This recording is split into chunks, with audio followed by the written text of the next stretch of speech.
নমস্কার বন্ধুরা, হাতের কাজ চ্যানেলে আপনাদের স্বাগত। আরও একবার আজকে ফিরে এলাম আর একটা নতুন আচারেরই রেসিপি নিয়ে। বন্ধুরা, এই আচারটা এত টেস্টি হয় খেতে, কি বলবো, যদি না একবার বানান। তা আসুন আমার সঙ্গে, আমি কিভাবে ভিডিওটা আচারটা বানিয়ে ভিডিওটা দেখাই। আমার সঙ্গে পুরো ভিডিওটা দেখতে থাকুন। আম নিয়েছি, প্রথমে আমগুলোকে ভালো করে ধুয়ে নিয়েছি, এইবার ছাড়িয়ে নেবো একে একে।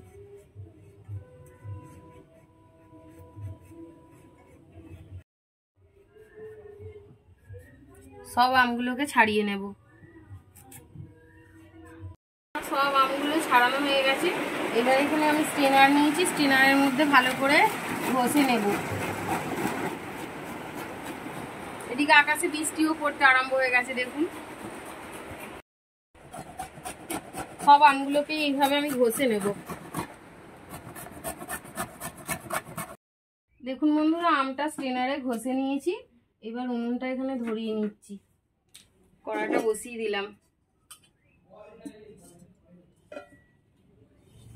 কড়ার মধ্যে পরিমাণ মতন জল দিয়ে দিচ্ছি। জলটা ফোটার অপেক্ষায় থাকবো। এটার ফুট ধরে গেছে, এইবার আমি আমগুলোকে এখানে দিয়ে দেব। দেখুন বন্ধুরা, আমটা কিন্তু ফুটে গেছে। তা আমি আমটা যখন ভাপ দিয়েছিলাম তখন আমি নুন দিইনি, কারণ নুন দিলে আমটা আরও গলে যেত, যেহেতু স্ট্রেনারে ঘষা আছে। তো এইবার আমটাকে আমি ছেঁকে নেব। আর এই ছাঁকার উদ্দেশ্যটা হচ্ছে কি বলুন তো, টক জলটা একটু বেরিয়ে যাবে আর চিনিটা কম লাগবে। অনেকে দেখবেন আচার করতে চায় না, বলবে চিনি লাগে প্রচুর, গুড় লাগে প্রচুর, শুধু শুধু আচার করে কি হবে। তা এইভাবে যদি আচার করেন কিন্তু চিনিটা একটু কম লাগবে। তাই জন্য আমি ভাপিয়ে এই আচারটা বানাচ্ছি আজকে।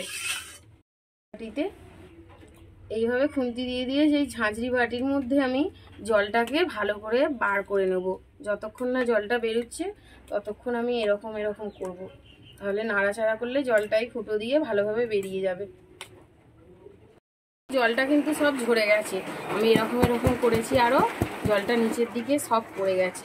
তা এর থেকে খুব বেশি আর ঝরবে না। এইবার আমি এখানে কড়াতে একটু সরষের তেল দিয়ে দেবো, অল্প পরিমাণ।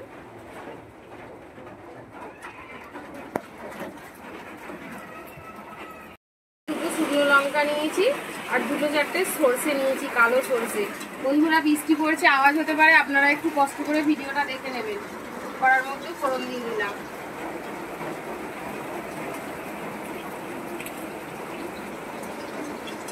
এবার সরষে আর লঙ্কাটা একটু ভেজে নেব।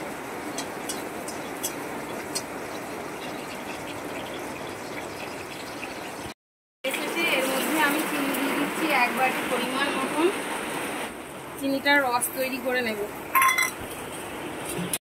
একটু জল দিয়ে চিনিটার রস তৈরি করে নেব।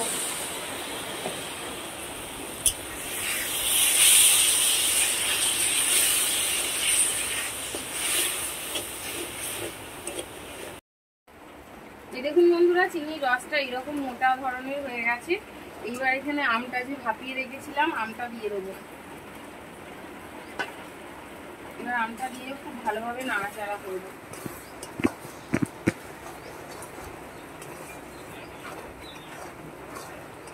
এবার আমটারও একটু জল বেরোবে, জানেন।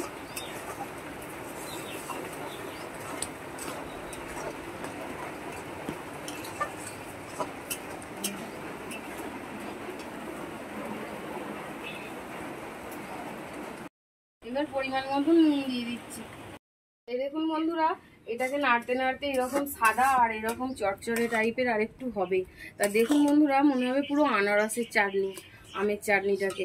তা এর মধ্যে আমি কিছু কাজু বাদাম আর কিশমিশ নিয়েছি, দিয়ে দিলাম দেখতে সুন্দর হওয়ার জন্য।